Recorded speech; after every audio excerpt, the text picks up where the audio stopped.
엿새 후에 예수께서 베드로와 야고보와 그 형제 요한을 데리시고 따로 높은 산에 올라가셨더니 그들 앞에서 변형되사 그 얼굴이 해같이 빛나며 옷이 빛과 같이 휘어졌더라.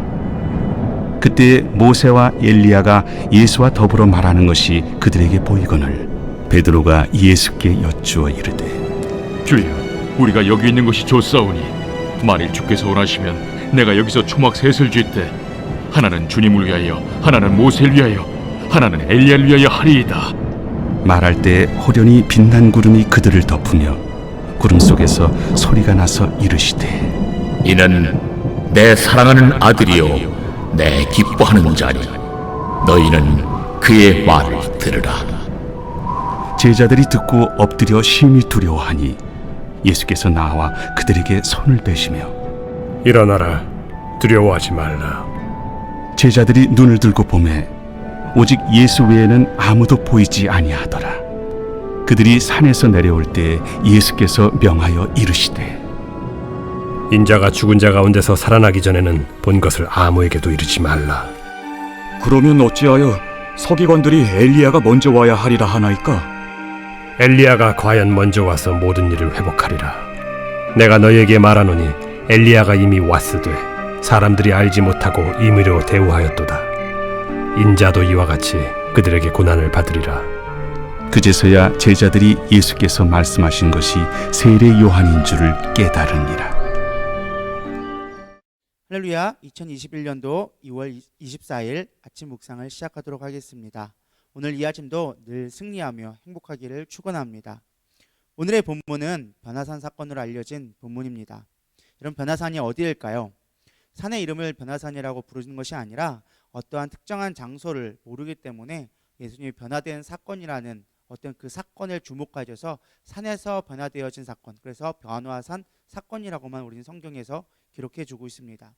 예수님이 이 변화산에 세 명의 제자를 데리고 갑니다. 베드로와 야고보와 요한을 데리고 가게 되어집니다. 왜 이들을 데리고 산에 가셨을까? 하필은 왜 세 명을 데리고 가셨을까? 사실 성경은 다 이해할 수가 없습니다. 우리가 성경이 굳이 이야기하지 않는 것을 굳이 그것을 고민하고 골똘할 필요는 없지만 제가 생각해 봤을 때 아마 대부분의 이유가 제가 봤을 때는 꼭 이 사건을 봐야 할 필요성이 있는 제자들을 대표로 뽑아간 것이 아닐까 생각해 봅니다. 어떤 사람들은 예수님의 수제자라서, 어떤 사람들은 그냥 무작위로 뽑았다, 여러 가지 의견들이 있지만 어쨌든 중요한 건 예수님이 이들이 보기를 원하셨다라는 것입니다. 이들은 변화산에 가가지고 하나님의 기적되는 변화를 보게 되어집니다. 참 재미있는 거는요, 제가 살펴보다 보니까 이 변화산 사건이 기록되어진 것이 마태와 마가와 누가복음에는 기록되어져 있습니다. 그런데 정작 중요한 본 베드로와 야고보와 요한이 쓴 기록서 편지서에는, 성경책에는 기록되어져 있지 않다라는 것입니다. 아마도 구절에 나와 있는 아무에게도 알리지 말라라는 그 말을 지키기 위해서 안 쓰지 않았나라고 생각해 보게 되어졌습니다. 그럼에도 불구하고 마태와 마가, 누가는요, 예수님의 사역에 있어서 정말 중요한 것이기 때문에 듣고서는 그것을 기록해 주었지 않았나 생각해 보게 되어집니다. 특별히 마태는요, 예수님이 하늘의 왕, 천국의 왕으로 오셨기 때문에 그분의 변화되어진 모습, 천국에서의 모습을 기록해 놓는 것은 너무나 중요한 사건이라고 볼 수 있습니다. 특별히 마태에게 중요한 것은요, 예수님이 인자로 오셨다라는 거, 구약의 율법대로 오셨다라는 것을 중요하게 여겼습니다. 왜냐하면 마태는 유대인이었기 때문에 그 유대인의 율법을 잘 알고 있었기 때문에 예수님의 그 사역이 너무나 중요한 것이었습니다. 다니엘서 7장 9절에 보면 이렇게 나와져 있습니다. 그 얼굴이 해같이 빛나며 옷이 빛과 같이 휘어졌더라. 이는 다니엘서에 나타난 인자의 모습입니다. 즉 구원자의 모습으로 오셨기 때문에 당시의 율법을 잘 알고 있었던 마태는 이 부분을 꼭 기록할 수밖에 없었다라는 것입니다. 두 번째 질문을 좀 생각해 본 거예요. 왜 모세와 엘리야가 그 변화산 사건에 나타났을까입니다. 사실 이것도 구체적으로 이야기하고 있지는 않습니다. 왜 모세와 엘리야인지는 나와 있지는 않지만 우리가 생각해 볼 수 있는 문제 중에 하나는요, 아마 모세와 엘리야의 사역적인 부분에 많이 해당되지 않을까 생각해 볼 수 있습니다. 예수님은 죄로부터 해방을 위해 오신 분으로서 모세나 엘리야처럼 이스라엘 백성을 구원하기 위해 오신 중요한 인물이라는 것을 강조해 주기 위한 것이 아닐까 생각되어집니다. 어쨌든 이 변화된 사건을 보고 예수님과 모세와 엘리야가 대화하는 것 모습을 보고 제자들은 이제 놀라기 시작합니다. 야, 우리가 변화된 예수님을 보았다. 천국에 계실 예수님을 보았다. 그 광경의 기적적인 모습에 그들은 변화되기 시작합니다. 그래서 흥분되어져서 예수님 앞에 자랑하기 시작합니다. 예수님, 내가 예수님을 위해서, 하나는 예수님을 위해서, 하나는 모세를 위해서, 하나는 엘리야를 위하여 줘서 초막 셋을 짓겠습니다 라고 이야기합니다. 초막 셋을 짓는다는 의미가 무엇일까요? 다름이 아니라 쉽게 말 오늘날로 말하면 기념관을 짓겠습니다. 내가 예수님을 위해서 기념관 짓고요, 모세를 위해서 기념관 짓고요, 엘리야를 위해서 기념관을 짓겠습니다. 자랑하고 싶은 것입니다. 내가 무엇인가 할 수 있다는 것을 보여주기 원했다라는 것입니다. 근데 정작 중요한 것은요, 예수님이 왜 이들을 변화산에 데려왔는지에 대해서는 생각하고 있지 않다라는 것입니다.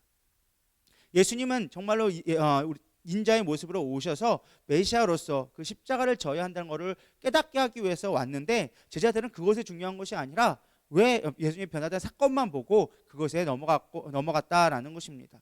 이때 하나님의 말씀이 들려옵니다. 5절 말씀을 보면요, 말씀하실 때 호련히 빛난 구름이 그들을 덮으며 구름 속에서 소리가 나서 이르되 이는 내 사랑하는 아들이요 내 기뻐하는 자니 너희는 그의 말을 들으라 하시니라. 여러분, 이 들으라는 말을 들으면 어떤 생각이 드십니까? 어떤 사람들, 대부분의 사람들은 아마 이런 생각을 할 것 같습니다. 예수 하나님의 말씀에 순종해라, 아마 이런 생각을 말씀을 묵상하지 않을까 생각되어집니다.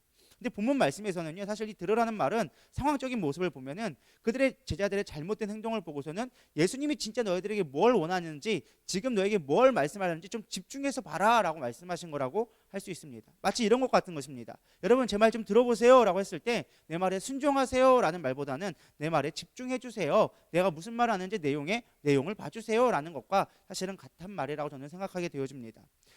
예수님 앞에 말합니다. 너희는 예수님이 뭐라고 말씀하시는지, 너희들 왜 이곳에 들어왔는지 집중하라고 하나님께서 갑자기 하늘의 음성이 나오집니다.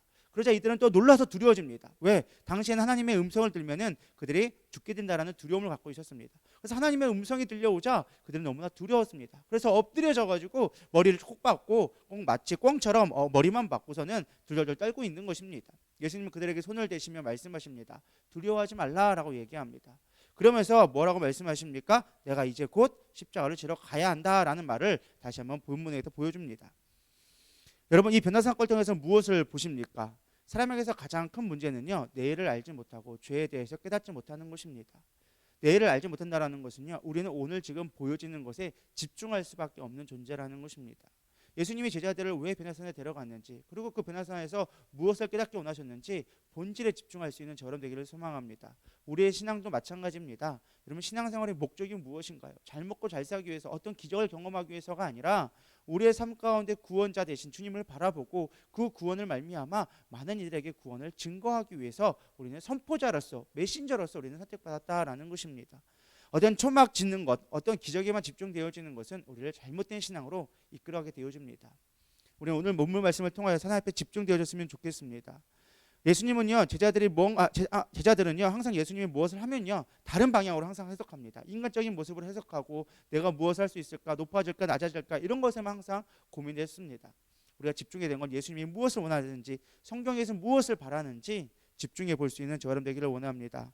하나님이 주신 교회, 하나님이 주신 영광, 이것들을 누려가면서 하나님의 뜻을 이루어갈 수 있는 저와 여러분 되기를 소망합니다. 오늘 같이 기도하며 나가도록 하겠습니다.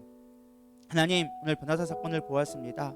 예수님은 자신의 마지막 길을 제자들에게 알려주기 위해서, 그것이 예언의 말씀, 구약에 있는 인자에 들려야 된다는 말을 보여주기 위해서 제자들을 변화산으로 이끌어갔습니다. 그러나 제자들은 그것을 깨닫지 못하고 그저 영광만 보고 그저 어떤 기적만 보고 그것에 현혹되어져서 자신의 의를 드러내려고 했습니다. 우리도 그렇게 모습을 살고 있지는 않은지요? 어떤 교회에서 기적을 보고 내가 어떤 주인공이 된 것처럼, 내가 어떤 능력이 있는 것처럼 우리는 헷갈려하고 있지 않는지 생각해 보게 되어집니다. 진실된 하나님의 뜻을 바라볼 수 있기를 소망합니다. 우리의 믿음이 회복되게 하여 주시옵시고 삶 속에 늘 주님이 동행하는 우리의 삶이 될 수 있도록 인도하여 주시옵소서. 오늘도 주님이 늘 동행하기를 원하오며 살아계신 예수님의 이름으로 기도드려 싸움나이다. 아멘.